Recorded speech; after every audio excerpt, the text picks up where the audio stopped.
बहुत प्राचीन समय की बात है। मगध गांव में एक किसान था। कभी उसकी फसल बहुत अच्छी होती थी तो कभी नहीं होती थी, जिससे वह बहुत दुखी रहता था। उसे काफ़ी दुखी देखकर उसकी पत्नी बोली, क्यों, क्या हुआ, बहुत उदास हो? किसान बोला, क्या करूं, मेरे पास बहुत समस्या है, इस वजह से बहुत दुखी हूँ। तो किसान की पत्नी बोलती है, मेरी एक सहेली है, उसने महात्मा बुद्ध के बारे में बताया।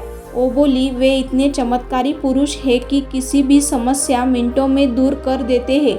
आप भी जाइए ना, क्या पता हमारे सभी दुख दूर कर दे। किसान मन बना लेता है कि वो महात्मा बुद्ध से मिलने जरूर जाएगा। अगले दिन किसान किसी से पूछकर महात्मा बुद्ध से मिलने निकल जाता है और महात्मा बुद्ध के आश्रम में पहुंच जाता है और उनको देखते ही उनके चरणों में गिरकर प्रणाम करता है और अपनी सारी समस्या भगवान बुद्ध को बताने लगता है। गुरु, मेरी फसल कभी बहुत अच्छी होती है तो कभी कुछ होती नहीं। मैं बहुत परेशान हो गया हूँ। गुरुजी, कभी कभी तो मेरी पत्नी अच्छे से रहती है और कभी कभी वो मुझसे बहुत लड़ती है, और एक बेटा है, वैसे है तो बहुत अच्छा है, पर कभी ऐसा व्यवहार करता है, लगता है मेरा बेटा है ही नहीं। मैं बहुत समस्या में हूँ, आप ही मेरा दुख दूर कर सकते हैं। मैं दुखी हूँ, बहुत ज़्यादा, कृपा कर मेरे दुख को दूर करो। ये सब बातें गौतम बुद्ध शांत होकर बड़े ही ध्यान से सुन रहे थे।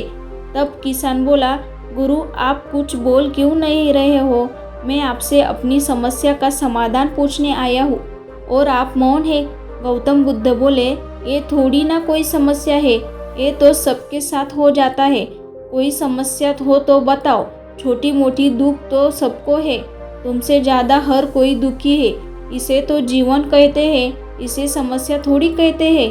किसान बोला, मैं तो आपको बहुत ज्ञानी पुरुष समझ रहा था, पर आपको तो कुछ पता ही नहीं।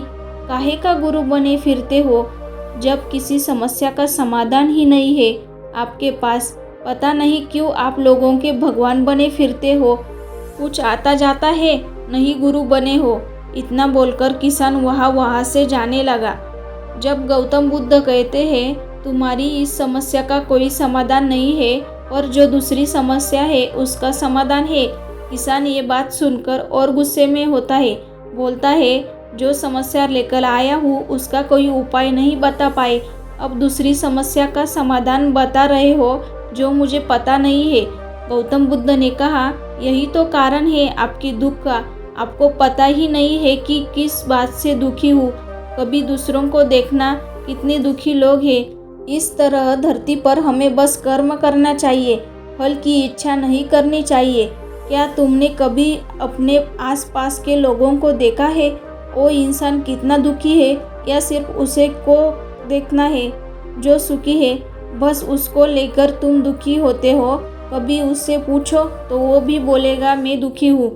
कभी किसी भी वजह से दुखी मत रहो, देखो कितने सुख की अनुभूति होती है। इस दुनिया में हर कोई दुखी है।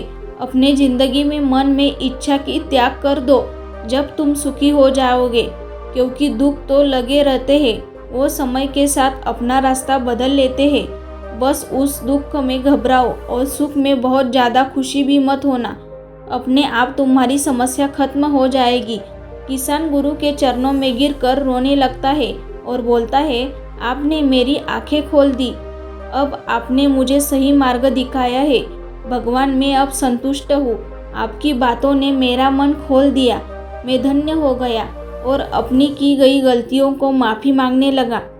उसे एहसास हो गया उसने गुरु का कितना अपमान किया है, और ये भी जान गया कि समस्या होती नहीं, बस विचार की वजह से बनती है। इसीलिए कभी ज़्यादा सोचना नहीं चाहिए। इस कहानी में हमें ये सीखने को मिलता है, कभी अपने दुखों से भागना नहीं चाहिए। हमें जो मिला है उसमें संतुष्ट रहना चाहिए। हमसे भी ज़्यादा दुखी लोग रहते हैं इस धरती पर, उनको देखना चाहिए, तब समझ में आएगा हम कितने खुशनसीब हैं। दोस्तों, चलिए मिलते हैं अगली कहानी के साथ, तब तक के लिए धन्यवाद।